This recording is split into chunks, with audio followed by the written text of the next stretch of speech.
As we speak, our nation faces a multitude of challenges.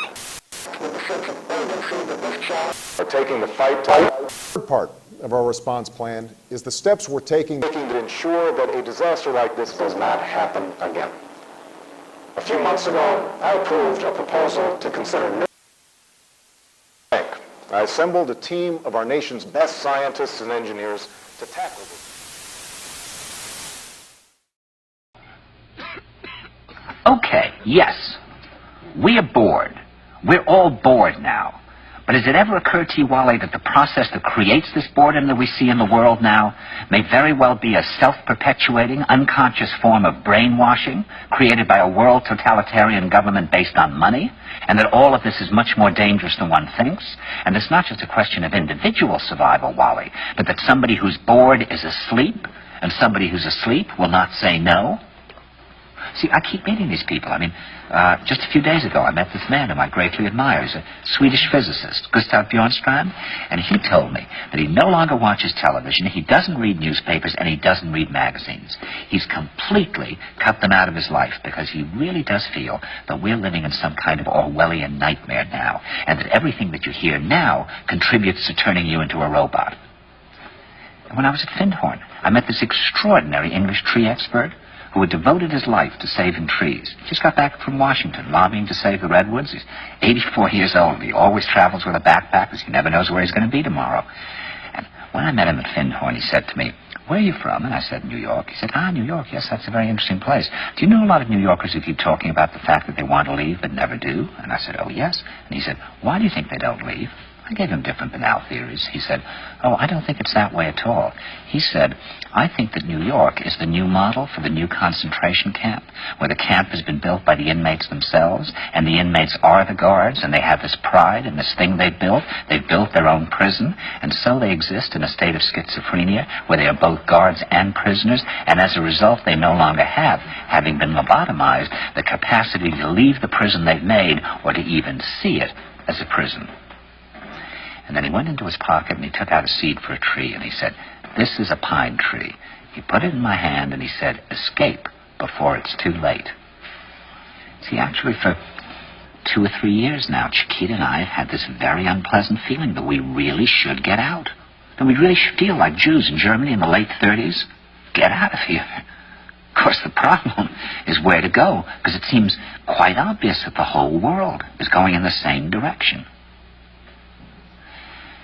See, I think it's quite possible that the 1960s represented the last burst of the human being before he was extinguished, and that this is the beginning of the rest of the future now, and that from now on there'll simply be all these robots walking around, feeling nothing, thinking nothing, and there'll be nobody left almost to remind them that there once was a species called a human being, with feelings and thoughts, and that history and memory are right now being erased, and soon nobody will really remember that life existed on the planet.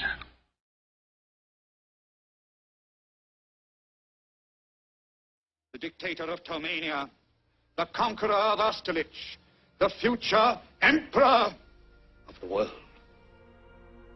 Speak. I can't. You must. It's our only hope.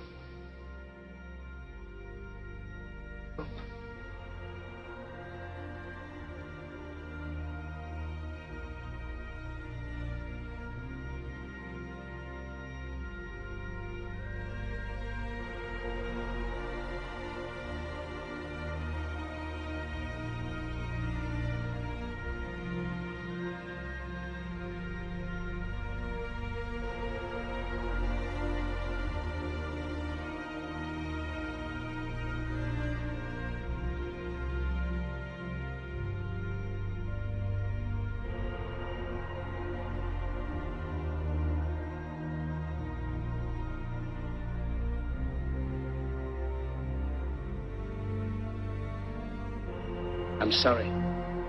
I don't want to be an emperor. That's not my business. I don't want to rule or conquer anyone. I should like to help everyone if possible. Jew, Gentile, black man, white. We all want to help one another. Human beings are like that.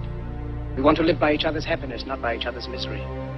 We don't want to hate and despise one another. In this world there's room for everyone, and the good earth is rich and can provide for everyone. The way of life could be free and beautiful, but we have lost the way.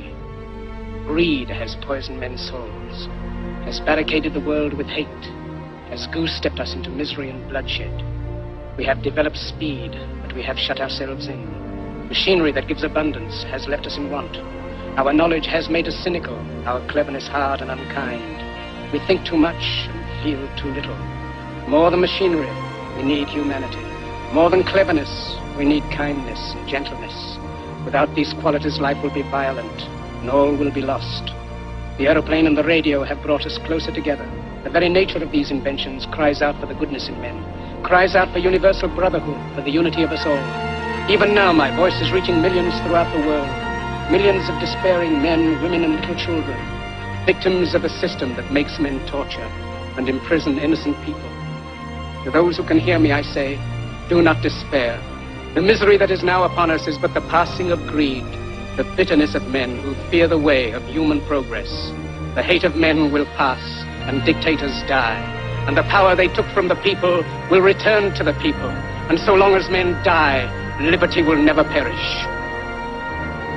Soldiers, don't give yourselves to brutes, men who despise you, enslave you, who regiment your lives, tell you what to do, what to think, and what to feel, who drill you, diet you, treat you like cattle, use you as cannon fodder.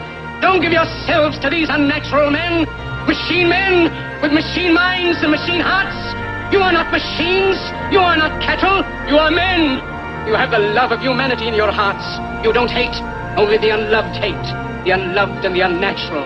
Soldiers, don't fight for slavery, fight for liberty. In the 17th chapter of St. Luke it is written, the kingdom of God is within man, not one man nor a group of men, but in all men, in you.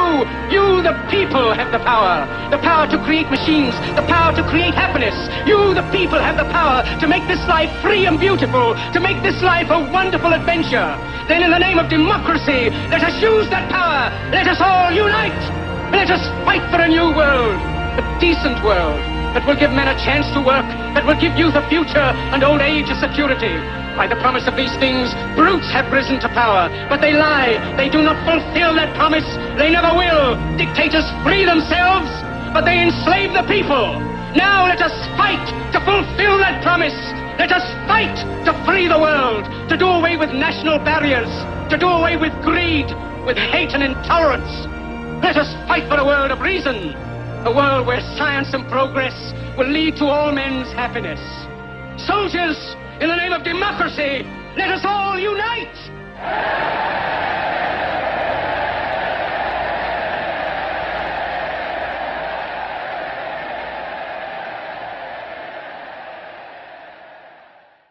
A multitude of challenges. With a sense of urgency that this challenge are taking the fight to third part of our response plan is the steps we're taking to ensure that a disaster like this does not happen again. A few months ago, I approved a proposal to consider I assembled a team of our nation's best scientists and engineers to tackle this. See that star? You mean the bright red one, his daughter asks in return. Yes, you know, it might not be there anymore. It might be gone by now. Exploded or something. Its light is still crossing space, just reaching our eyes now. But we don't see it as it is. We see it as it was. Many people experience a stirring sense of wonder when they first confront this simple truth. Why? Why should it be so compelling? The immense distances to the stars and the galaxies mean that we see everything in space in the past. Some as they were before the Earth came to be. Telescopes are time machines. Long ago, when an early galaxy began to pour light out into the surrounding darkness, no witness could have known that billions of years later, some remote clumps of rock and metal, ice and organic molecules would fall together to make a place called Earth, or that life would arise and thinking beings evolve who would one day capture a little of that galactic light and try to puzzle out what had sent it on its way. We can recognize here a shortcoming, in some circumstances serious, in our ability to understand the world. Characteristically, willy-nilly, we seem compelled to project our own nature onto nature. Man, in his arrogance, thinks himself a great work, worthy of the interposition of a deity. Darwin wrote telegraphically in his notebook, more humble, and I think truer, to consider him created from animals. We're Johnny-come-latelys. We live in the cosmic boondocks. We emerged from microbes and muck.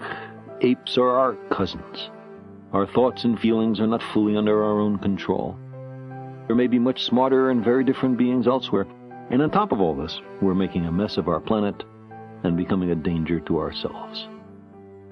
The trapdoor beneath our feet swings open. We find ourselves in bottomless freefall. We are lost in a great darkness, and there's no one to send out a search party. Given so harsh a reality, of course we're tempted to shut our eyes and pretend that we're safe and snug at home, that the fall is only a bad dream. If it takes a little myth and ritual to get us through a night that seems endless, who among us cannot sympathize and understand? We long to be here for a purpose, even though, despite much self-deception, none is evident.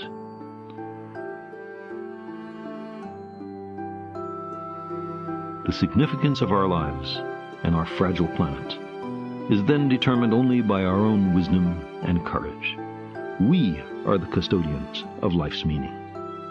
We long for a parent to care for us, to forgive us our errors, to save us from our childish mistakes. But knowledge is preferable to ignorance. Better by far to embrace the hard truth than a reassuring fable. Modern science has been a voyage into the unknown, with a lesson in humility waiting at every stop. Our common sense intuitions can be mistaken. Our preferences don't count. We do not live in a privileged reference frame. If we crave some cosmic purpose, then let us find ourselves a worthy goal.